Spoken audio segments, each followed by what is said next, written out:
आइए दोस्तों देखते हैं एक प्रतिशत का बहुत ही अच्छा टाइप देखते हैं।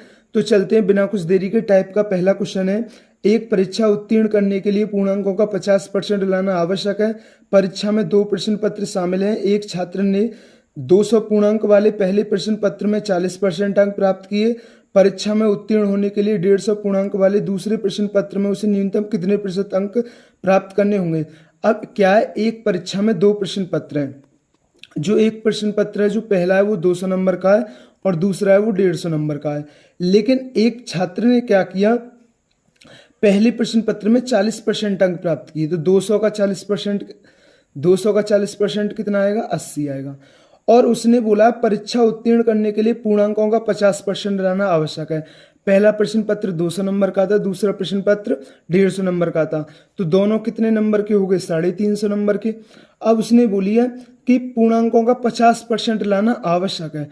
तो 350 का 50% कितना होगा, तो ये 175 आएगा।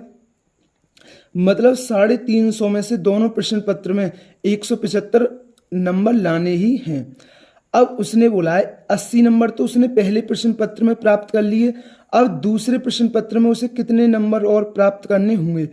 तो 175 में से 80 घटा दीजिए, कितना आएगा 5, और 17 में से 8 गए 9। तो अब दूसरे प्रश्न पत्र में उसे 150 में से 95 नंबर लाने होंगे। 150 में से 95% लाने होंगे। तो उसने बोला है कि परीक्षा में उत्तीर्ण होने के लिए 150 पूर्णांक वाले दूसरे प्रश्न पत्र में उसे न्यूनतम कितने प्रतिशत अंक प्राप्त करने होंगे। तो अब उसे 150 में से 95% अंक लाने होंगे। तो ये कितना प्रतिशत है, तो इसे नहीं, इसे काटिए, इसे 50 थे, 50 या 150 और 50 दूनी, और ये 2 पंजे 10 की 0, हंसुल लगा 1, 2 नीम 18 और 1 19, तो 3 से। तो ये कितना आएगा, 3 छिंग 18 और 3 तिया 9, 3 तिया 9। तो ये आ गया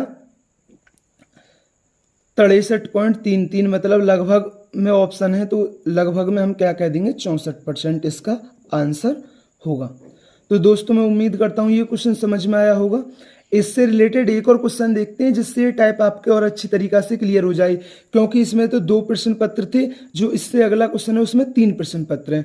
तो देखते हैं, नेक्स्ट क्वेश्चन है, रमेश ने अर्थशास्त्र में 60% और लेखा में 46% प्राप्त किया और दोनों पेपर के अधिकतम अंक 100 हैं। यदि तीनों विषयों में 50% अंक प्राप्त होते हैं तो उसे गणित में कितने प्रतिशत अंक प्राप्त होते हैं। गणित के पेपर के अधिकतम अंक 200 हैं। तो रमेश ने अर्थशास्त्र में कितना प्राप्त किया है, 60%। उसने अर्थशास्त्र में 60% प्राप्त किया है।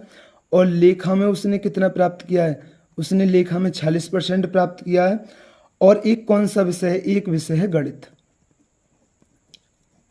अब देखिए, उसने बोला है कि अर्थशास्त्र और लेखा में जो दोनों पेपर हैं उनके अधिकतम अंक कितने हैं, 100 हैं। लेकिन जो गणित है उसके अधिकतम अंक कितने हैं, 200 हैं। अब उसने लेखा में उसने अर्थशास्त्र में 60% प्राप्त किया। तो 100 का 60% कितना होगा, 60 ही होगा। और लेखा में कितना प्राप्त किया, 46%। तो 100 का 46% कितना होगा, 46 ही आएगा। अब उसने बोला है कि यदि तीनों विषयों में 50% अंक प्राप्त होते हैं, मतलब तीनों विषयों में 50% अंक लाना है, तो 100 200 और 200 400, मतलब तीनों विषय जो अर्थशास्त्र, लेखा और गणित हैं वो कितने नंबर के हैं, तीनों पेपर 400 नंबर के हैं। 400 नंबर का 50% लाना क्या अनिवार्य है। तो जब 400 का 50% कितना होगा, 200 होगा। अब आप एक चीज समझना, उसे तीनों विषयों में 200 नंबर लाने हैं। तो उसने 60 नंबर तो वो अर्थशास्त्र में ले आया और लेखा में 46 ले आया। तो अब उसे यहाँ कितने और नंबर लाने होंगे, तो ये हो गया 106। तो 200 में से जब 106 जाएगा तो 94। तो उसे अब 94 और अंक लाने होंगे। कितने में से, गणित का पेपर तो 200 नंबर का है ना, तो 200 नंबर में से उसे 94 नंबर लाने होंगे। तो 200 में से 94 लाने होंगे। तो उसने पूछा है कि गणित में कितने प्रतिशत अंक प्राप्त होते हैं। 2 जीरो से 2 जीरो कट गया, तो कितने अंक प्राप्त होते हैं, 47%। तो दोस्तों मैं उम्मीद करता हूँ ये टाइप आपके क्लियर हुआ होगा। ये बहुत ही अच्छा टाइप था। थैंक यू दोस्तों।